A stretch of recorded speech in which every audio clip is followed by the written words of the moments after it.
뭐 나온다? 수식어가 필요하다고. 수식어. 됐어? 근데 뒤를 봤는데 그 다음에 뒤를 보는 거야.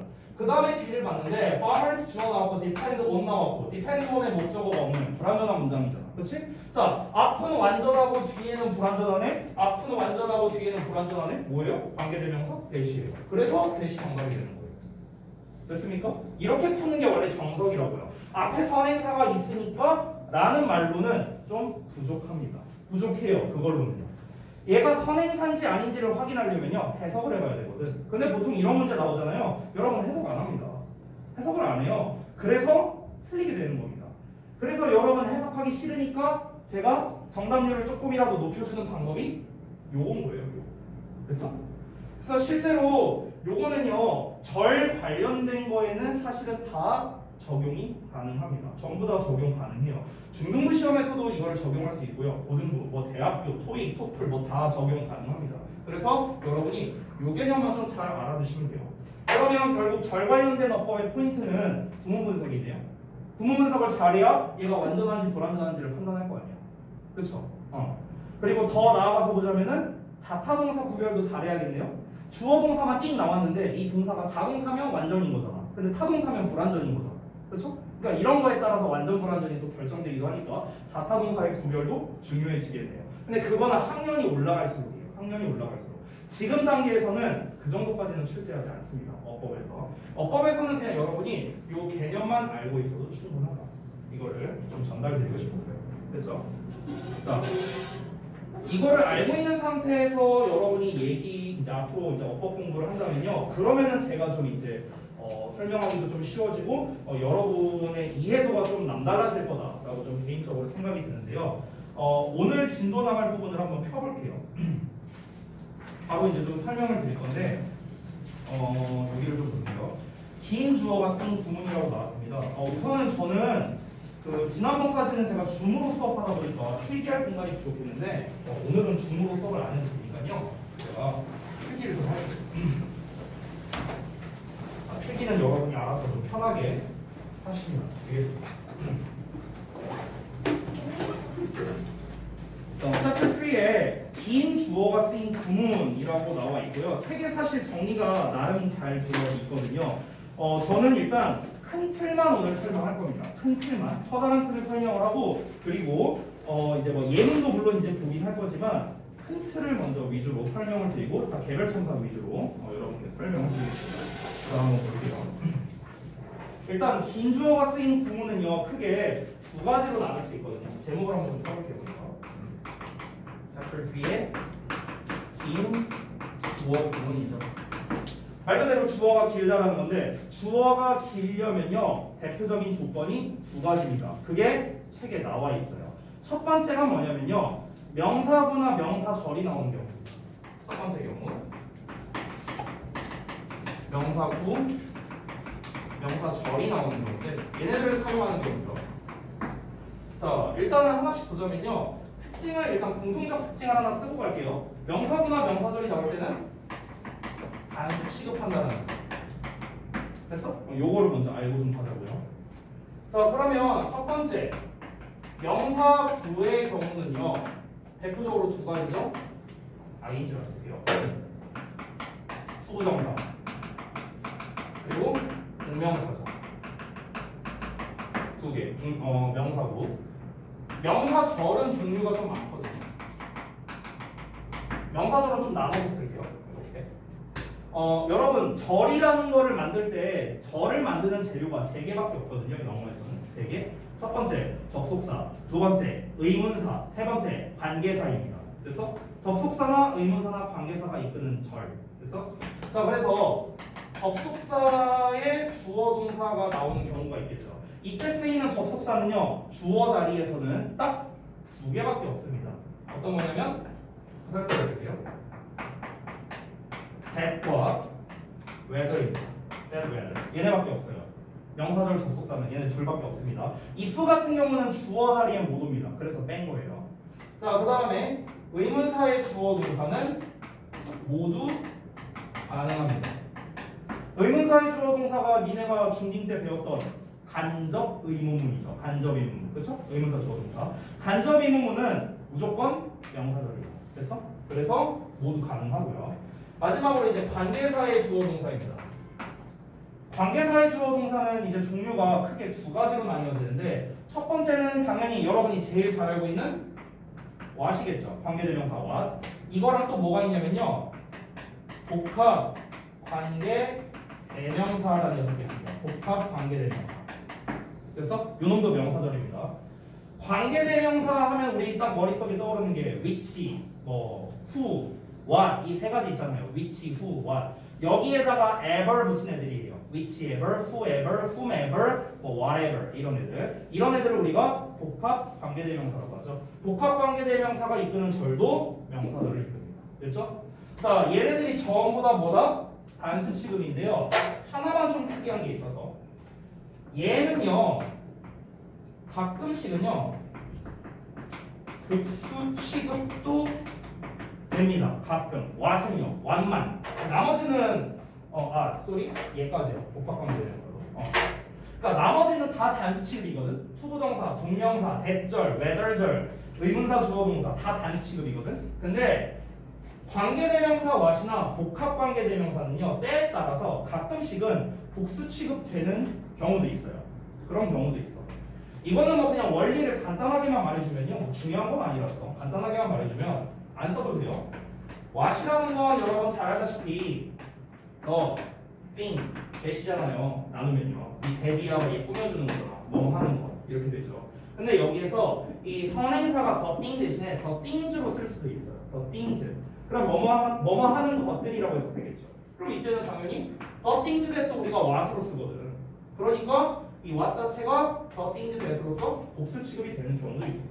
나눠가다가. 근데 뭐 엄청 중요한 건 아니니까 가볍게 그냥 넘기세요. 자, 그래서 첫 번째 케이스는 다 말씀드렸습니다. 결국 주어가 길어지는 첫 번째 이유는 뭐다? 명사구나 명사절을 사용하기 때문에 그렇다라는 거예요. 자, 그 다음에 두 번째 보겠습니다. 두 번째는요. 주어와 동사 사이에 수식어를 써서 보겠습니다. 주어와 동사 사이에 수식어.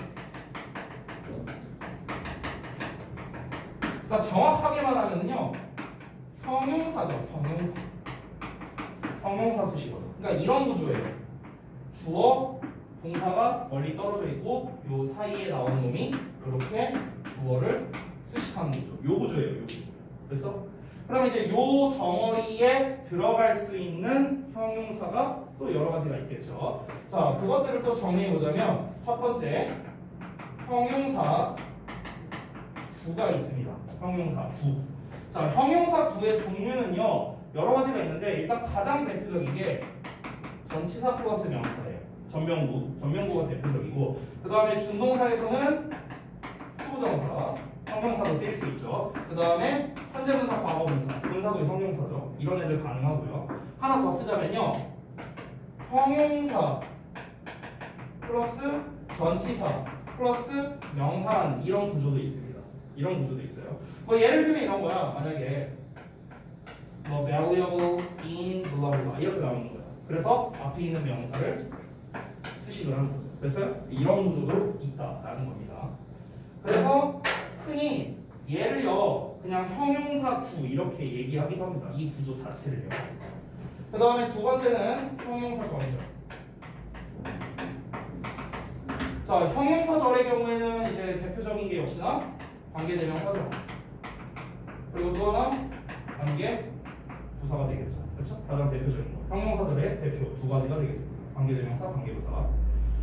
사실은 이 1, 2번에서 끝날 수 있는데 하나만 더 쓸게요. 하나만 더. 형용사가 아닌데도 불구하고 올 수 있는 애가 한 가지가 있습니다. 그게 바로 뭐냐면요. 본격 접속사입니다. 본격 접속사 대신. 됐죠? 이렇게 세 종류가 되겠습니다. 이 세 종류는요. 전부 다 이 자리에 들어갈 수가 있다라는 겁니다. 자, 이게 오늘 배울 내용의 큰 틀이에요. 자, 그러면은 주어가 길어지는 이유는 명사구나 명사절을 써서 그렇구나 아니면은 주어 동사 사이에 수식어를 길게 써서 그렇구나. 오케이, 여기까지는 알았어. 그럼 이제 중요한 게 남았죠. 그래서 얘네가 시험에서는 어떻게 나오는 거야?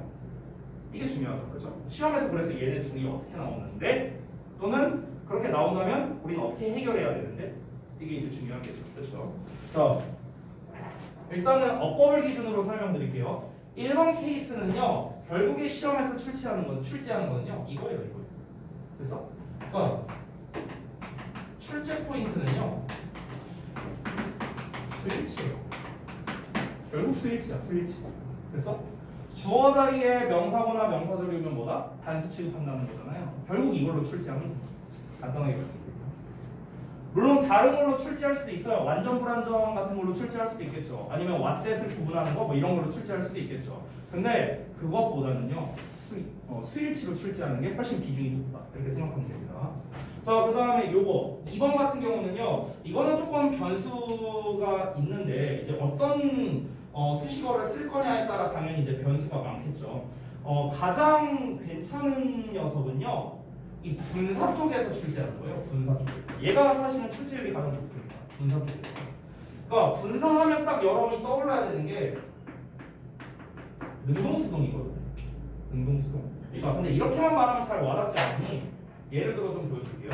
그러니까 예를 들어서 이렇게 하면 그냥 구조로만 써볼게요. 잠깐만요. 여기다 쓸게요. 만약에 주어가 나왔어. 근데 동사에 ED형이 하나 여기 나왔어. 그리고 뒤에 보니까 동사에 ED형이 하나 더 나왔어. 예를 들어 이런 구조라고 한번 쳐봐.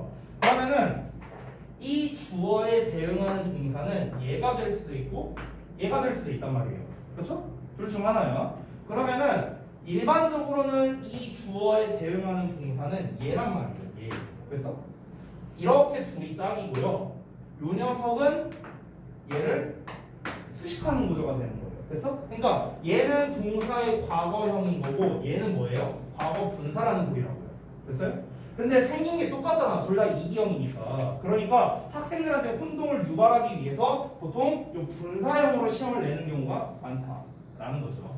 그러면 우리가 어떻게 구별하면 되느냐? 간단합니다. 여러분, 여기 있는 동사의 과거형은 능동형일 거 아니에요. 비동사 PP가 아니니까. 그렇죠? 그럼 능동형이면 당연히 뒤에 목적어가 나오는데 얘는 PP형, 즉 수동형이기 때문에 수동형은 뒤에 목적어가 안 나오죠. 그렇죠? 이렇게 가볍게 우리가 구별을 할 수가 있습니다. 이 동사의 ED형이 예를 들어서 동사의 ED형이라고 해보면 뭐라고 하면 될까? 갑자기 떠오른 단어가 뭐 예를 들어 메이드라고 써볼게요. 메이드라고 나왔어. 주어 나오고. 그럼 이 메이드가 과거인지 과거 분사인지 구분하려면 어떻게 해요? 뒤에 목적어가 있나 없나 할 거라고. 목적어가 없어? 그럼 뭐야? 만들어진 주어 이렇게 해석하면 된다는 거죠. 그렇죠? 그러니까 결국에 뒤에 목적어 유무를 기반으로 해서 얘가 과거형 동사로 쓰였냐 PP로 쓰였냐 이런 식으로 구별할 수 있다는 겁니다. 학교에서는 다시 한번 뭐다? ED형이라는 똑같은 형태로 나오기 때문에 학생들에게 혼동을 주기가 쉬워서 분사로 보통 시험 출제를 많이 한다. 이렇게 정리하면 되겠습니다. 이제 어법에서 나오는 거는 그렇고요. 그래서 어법 포인트는 얘 같은 경우는 분사에서 능수동 구분하는 거 아니면은 동사 자리냐 아니냐. 그러니까 PP냐 아니면은 과거형 동사냐 뭐 이런 식으로 동사 자리가 맞냐 아니냐 이런 포인트로 보통 시험을 많이 출제하고요. 그 외적인 걸로는 당연히 관계대명사의 종류에 대해서도 낼 수 있겠고 여러 가지로 출제할 수 있겠죠. 완전한 문장이면 관계부사 쓰고 불완전한 문장이면 관계대명사 쓰고 여러 가지 버전으로 출제할 수가 있습니다. 가장 이제 가장 눈에 띄는 문제가 요 녀석이어서 얘를 중점으로 얘기를 했어요. 자, 어법 포인트는 이렇고요. 그러면은 우리가 이 긴 주어 구문에 대해서 알고 있어야 하는 이유가 뭐냐면 아주 간단한데요. 주어가 너무 길어지다 보니까 해석을 잘 못하게 되거든요. 해석을 잘 못하니까 내용 파악이 안 됩니다. 여러분이 우리 지금 독해 시간에 브랜치 4.0을 쓰고 있잖아요. 근데 제가 문제풀이를 할 때 잘 들으신 분은 알 텐데요. 보통 우리가 글의 논리 구조를 파악할 때는요. 제일 중요한 게 주어를 해석하는 거거든요. 주어. 그러니까 주어와 서술부로 이루어져 있잖아요. 전부 다. 글이라는 건요. 이 주어는 이러하다. 이 주어는 이러하다. 우리가 처음에 1번 지문할 때 나왔던 게 기억나실런지 모르겠는데 환경경제학과 전통경제학에 대한 이야기가 나왔었어요. 기억나죠? 근데 맨 처음 문장에서는 뭐라고 나왔냐면 환경경제학이라는 게 블라블라하다 이렇게 나왔었거든. 첫 문장에서. 근데 2번과 3번 문장에서는 전통경제학이 블라블라하다라고 나왔었단 말이야. 결국 이게 의미하는 바가 뭐냐면 주어에 따라서 당연히 뒤에 나오는 서술구가 달라질 수밖에 없다라는 거고 글의 논리 구조를 따질 때 주어가 어떤 내용이냐가 중요하다라는 걸 다시 한번 제가 말씀드리는 거예요. 근데 주어가 길게 나와버려서 이게 뭔 내용이지? 하는 순간 글의 논리 구조가 깨져버리는 겁니다. 이게 뭔 얘기하고 싶은 건지 파악이 안 된다는 거죠. 그래서 사실은 이런 어법에 관련된 거는 사실은 그냥 제가 봤을 때는 그냥 기본적인 어법들에 해당되는 거고요. 이런 애들은요. 진짜로 중요한 거는 주어가 길게 나왔을 때 우리가 제대로 어디부터 어디까지가 주어인지 이런 거를 판단해서 제대로 구문분석과 해석을 할 수 있느냐. 사실은 이게 더 중요한 포인트라고 생각하시면 될 것 같습니다. 자, 그래서 이것들에 대한 제가 자세한 부분을 생략할 거예요. 자세한 것들은 생략하고 중요한 거는 얘네가 나왔을 때 해석을 어떻게 하느냐. 결국 중요한 건 그겁니다. 여기서 이제 팁을 하나만 줄게요. 이 부분에서 팁 한 개만 주자면요. 형용사 구가 나오든 절이 나오든 동격이 나오든 셋의 공통점은 뭐냐면요. 전부 다 니은자 받침으로 해석된다는 거예요. 됐어? 팁을 주자면요. 그러니까 뭐뭐 하는 주어, 뭐뭐라는 주어, 뭐뭐라고 한다는 주어. 됐어? 어쨌든 다 대부분 니은자 받침, 리을자 받침, 뭐뭐의 이렇게 해석이 된다는 거예요. 그러니까 형용사의 해석이죠. 기본적으로. 네, 이 정도가 되겠습니다. 그래서 사실 제가 설명드린 부분이 지금 32쪽에 나와 있는 설명인데요. 사실 이게 다예요. 이게 다고요. 그 뒤에 있는 내용을 보면서 이제 스텝업 리뷰나 이런 거를 보면서 좀 자세하게 살펴볼 예정입니다. 자, 잠시 쉬는 시간 가져다가 이어서 설명드릴게요.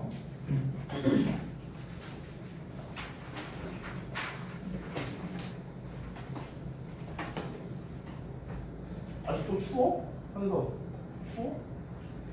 나 더워 죽겠는데.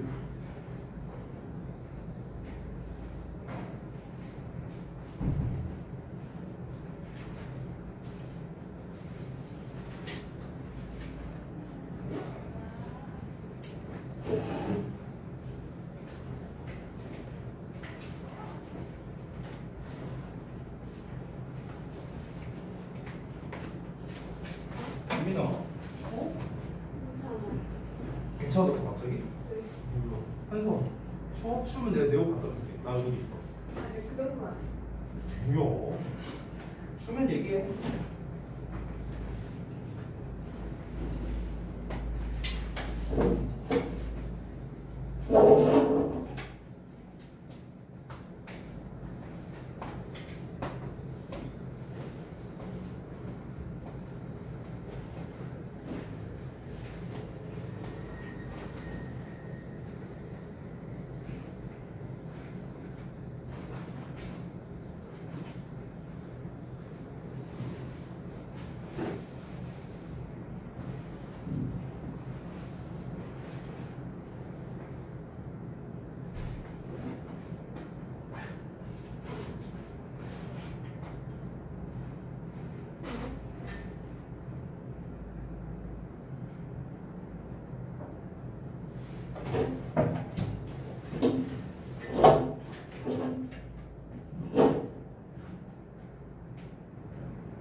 자, 다음 걸 한번 볼까요, 그러면?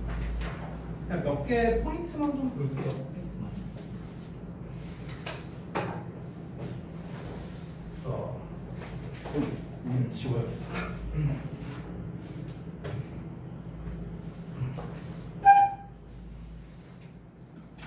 어차피 개별적으로 제가 돌아다니면서 볼 거기 때문에 그냥 굵직한 거 몇 개만 좀 볼게요.